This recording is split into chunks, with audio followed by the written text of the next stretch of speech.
بسم الله الرحمن الرحيم طه ما أنزلنا عليك القرآن لتشقى إلا تذكرة لمن يخشى تنزيلا ممن خلق الأرض والسماوات العلى الرحمن على العرش استوى له ما في السماوات وما في الأرض وما بينهما وما تحت الثرى وإن تجهر بالقول فإنه يعلم السر وأخفى الله لا إله إلا هو له الأسماء الحسنى وهل أتاك حديث موسى إذ رأى نارا فقال لأهلهم كثوا إني آنست نارا لعلي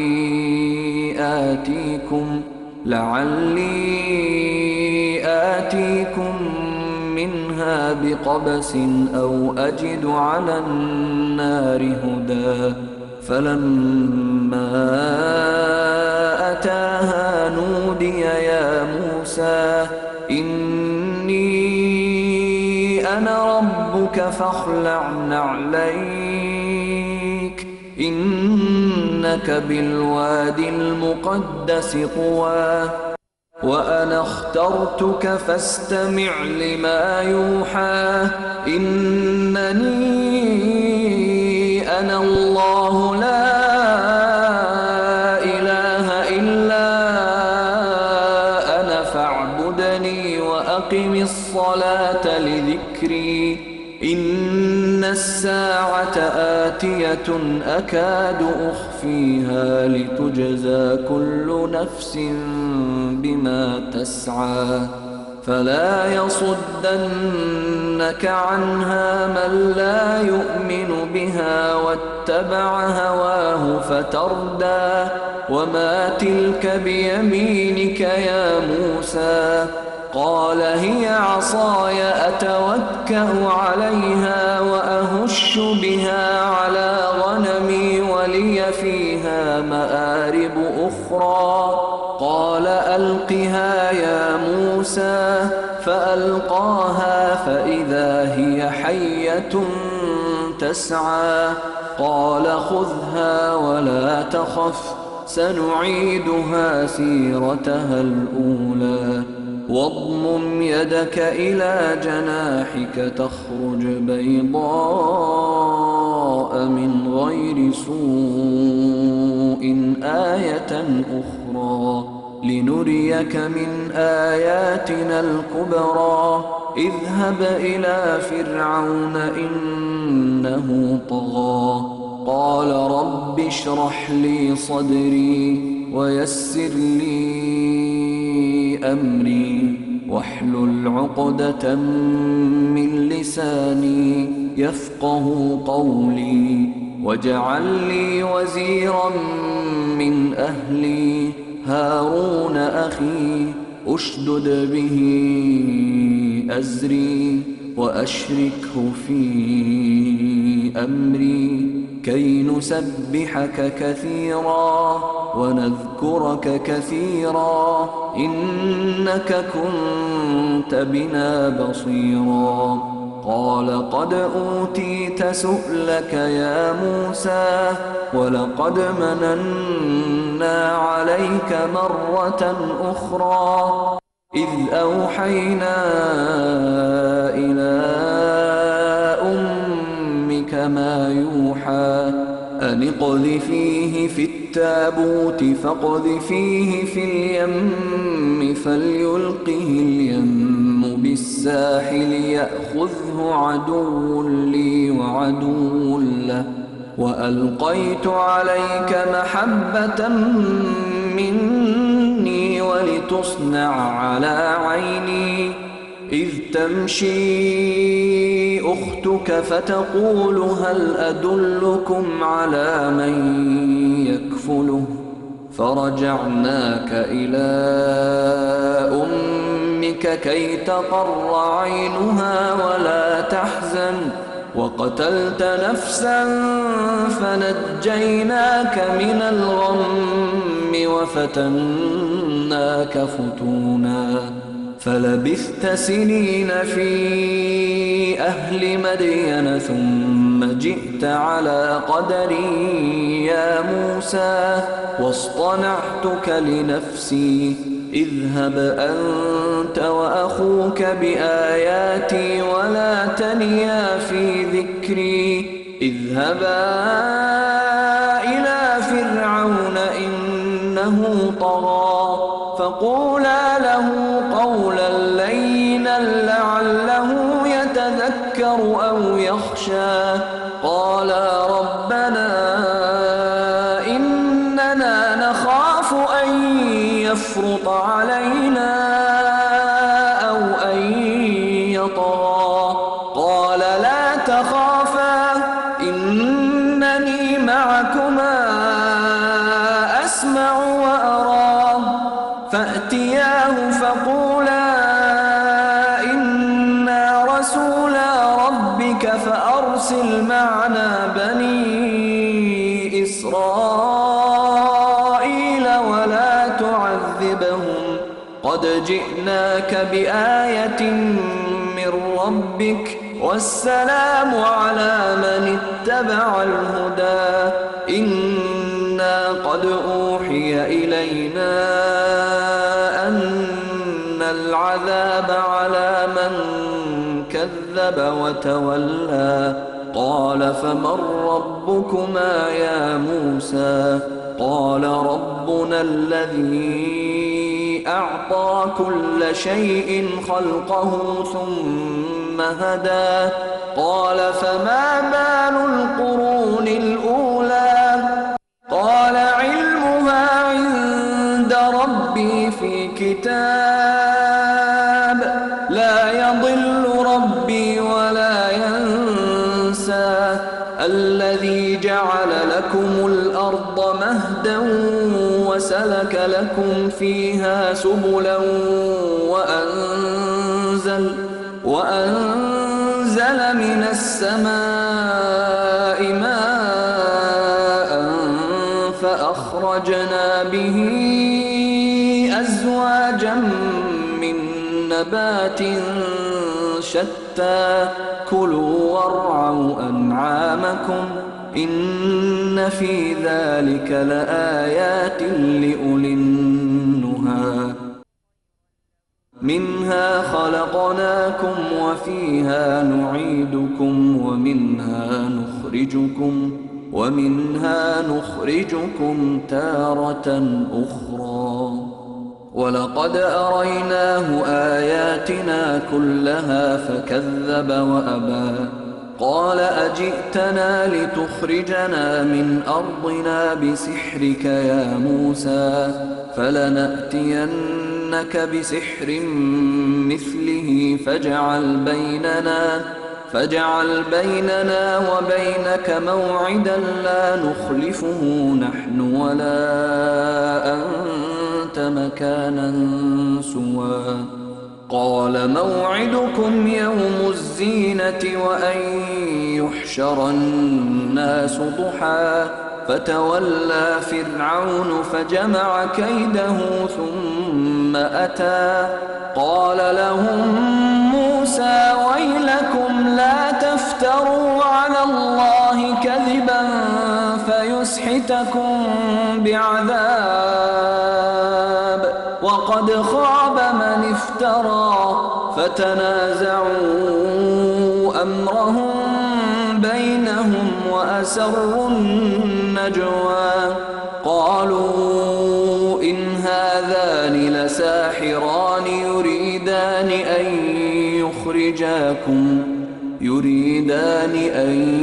يخرجاكم من أرضكم بسحرهما ويذهبا بطريقتكم المثلى فأجمعوا كيدكم ثم أتوا صفا وقد أفلح اليوم من استعلى قالوا يا موسى إما أن تلقي وإما أن نكون أول من ألقى قال بل ألقوا فإذا حبالهم وعصيهم يخيل إليه من سحرهم أنها تسعى فأوجس في نفسه خيفة موسى قلنا لا تخف إنك أنت الأعلى وألق ما في يمينك تلقف ما صنعوا إنما صنعوا كيد ساحر ولا يفلح الساحر حيث أتى فألقي السحرة سجدا قالوا آمنا برب هارون وموسى قال آمنتم له قبل أن آذن لكم إنه لكبيركم الذي علمكم السحر فلأقطعن أيديكم وأرجلكم من خلاف ولأصلبنكم في جذوع النخل ولتعلمن أينا أشد عذابا وأبقى قالوا لن نؤثرك على ما جاءنا من البينات والذي فطرنا فاقض ما أنت قاض إنما تقضي هذه الحياة الدنيا إنا آمنا بربنا ليغفر لنا خطايانا وما أكرهتنا عليه من السحر والله خير وأبقى إنه من يأت ربه مجرما فإن له جهنم لا يموت فيها ولا يحيا ومن يأته مؤمنا قد عمل الصالحات فأولئك لهم الدرجات العلى جنات عدن تجري من تحتها الأنهار خالدين فيها وذلك جزاء من تزكى ولقد أوحينا إلى موسى أن أسر بعبادي فاضرب لهم طريقا في البحر يبسا لا تخاف دركا ولا تخشى فأتبعهم فرعون بجنوده فغشيهم من اليم ما غشيهم وأضل فرعون قومه وما هدى يا بني إسرائيل قد أنجيناكم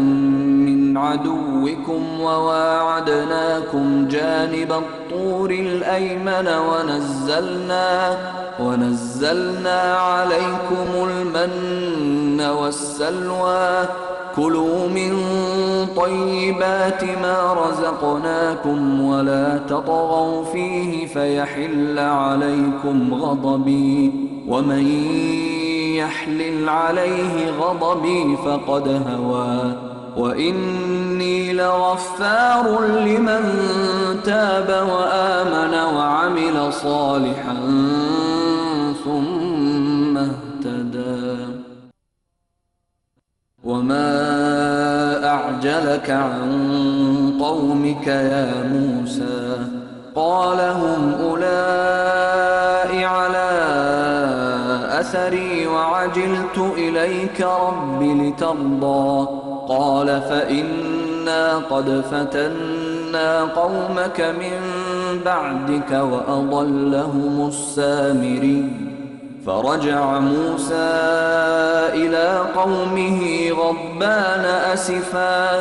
قال يا قوم ألم يعدكم ربكم وعدا حسنا أفطال عليكم العهد أم أردتم أن يحل عليكم غضب من ربكم فأخلفتم موعدي قالوا ما أخلفنا موعدك بملكنا ولكننا حملنا أوزارا من زينة القوم فقذفناها فكذلك ألقى السامري فأخرج لهم عجلا جسدا له خوار فقالوا هذا إلهكم وإله موسى فنسي أفلا يرون ألا يرجع إليهم قولا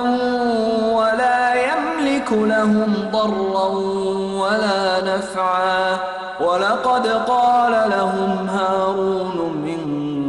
قبل يا قوم إنما فتنتم به وإن ربكم الرحمن فاتبعوني وأطيعوا أمري قالوا لن نبرح عليه عاكفين حتى يرجع إلينا موسى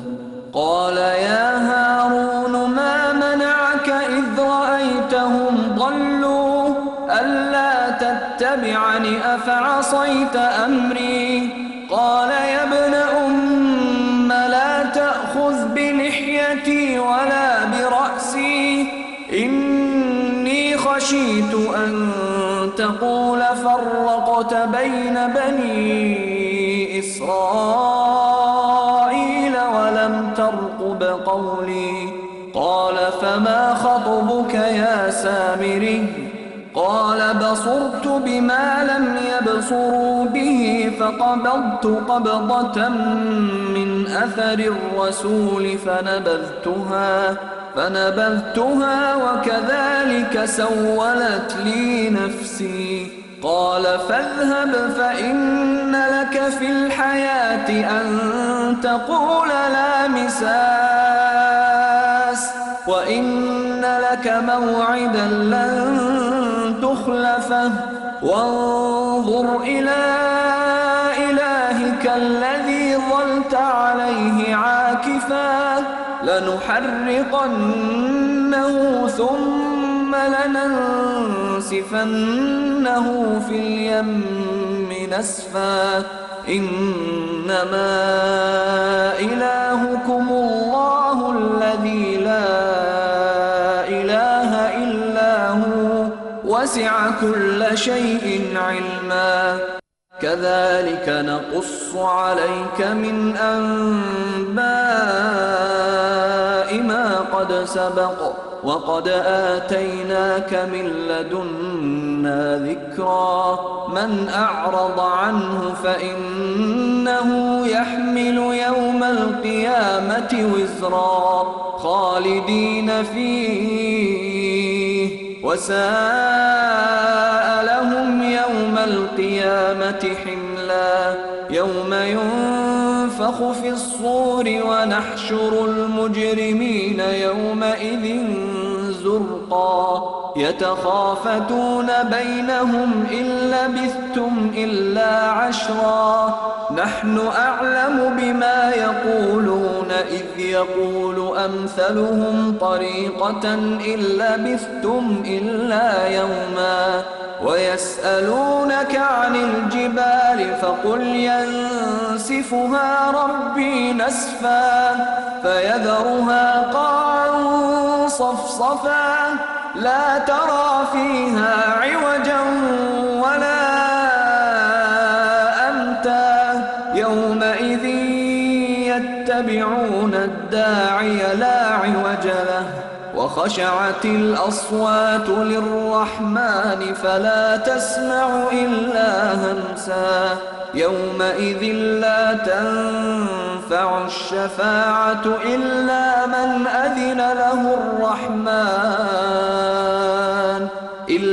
من أذن له الرحمن ورضي له قولا يعلم ما بين أيديهم وما خلفهم ولا يحيطون به علما وعنت الوجوه للحي القيوم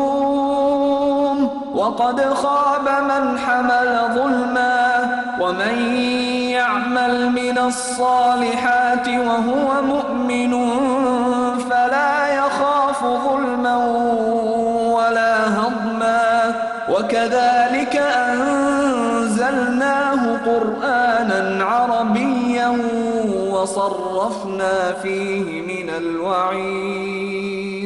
وصرفنا فيه من الوعيد لعلهم يتقون أو يحدث لهم ذكرا فتعالى الله الملك الحق ولا تعجل بالقرآن من قبل أن يقضى إليك وحيه وقل رب زدني علما ولقد عهدنا إلى آدم من قبل فنسي ولم نجد له عزما وإذ قلنا للملائكة اسجدوا لآدم فسجدوا إلا إبليس أبى فقلنا يا آدم إن هذا عدو لك ولزوجك فلا يخرجنكما من الجنة فتشقى إن لك ألا تجوع فيها ولا تعرى وأنك لا تظمأ فيها ولا تضحى فوسوس إليه الشيطان قال يا آدم هل أدلك على شجرة الخلد وملك لا يبلى فأكلا منها فبدت لهما سوآتهما وطفقا يخصفان عليهما من ورق الجنة وعصى آدم ربه فغوى ثم اجتباه ربه فتاب عليه وهدى قال اهبطا منها جميعا بعضكم لبعض عدو فإما يأتينكم مني هدى فمن اتبع هداي فلا يضل ولا يشقى ومن أعرض عن ذكري فإن له معيشة ضنكا ونحشره يوم القيامة أعمى قال رب لم حشرتني أعمى وقد كنت بصيرا قال كذلك أتتك آياتنا فنسيتها وكذلك اليوم تنسى وكذلك نجزي من أسرف ولم يؤمن بآيات ربه ولعذاب الآخرة أشد وأبقى أفلم يهد لهم كم أهلكنا قبلهم من القرون يمشون في مساكنهم إن في ذلك لآيات لأولي النهى ولولا كلمة سبقت من ربك لكان لزاما وأجل مسمى فاصبر على ما يقولون وسبح بحمد ربك قبل طلوع الشمس وقبل غروبها ومن آناء الليل فسبح وأطراف النهار لعلك ترضى ولا تمدن عينيك إلى ما متعنا به أزواجا منهم زهرة الحياة الدنيا لنفتنهم فيه ورزق ربك خير وأبقى وأمر أهلك بالصلاة واصطبر عليها لا نسألك رزقا نحن نرزقك والعاقبة للتقوى وقالوا لولا يأتينا بآية من ربه أولم تأتهم بينة ما في الصحف الأولى ولو أنا أهلكناهم بعذاب من قبله لقالوا ربنا لولا أرسلت إلينا رسولا فنتبع آياتك من قبل أن نذل ونخزى قل كل متربص فتربصوا فستعلمون من أصحاب الصراط السوي ومن اهتدى.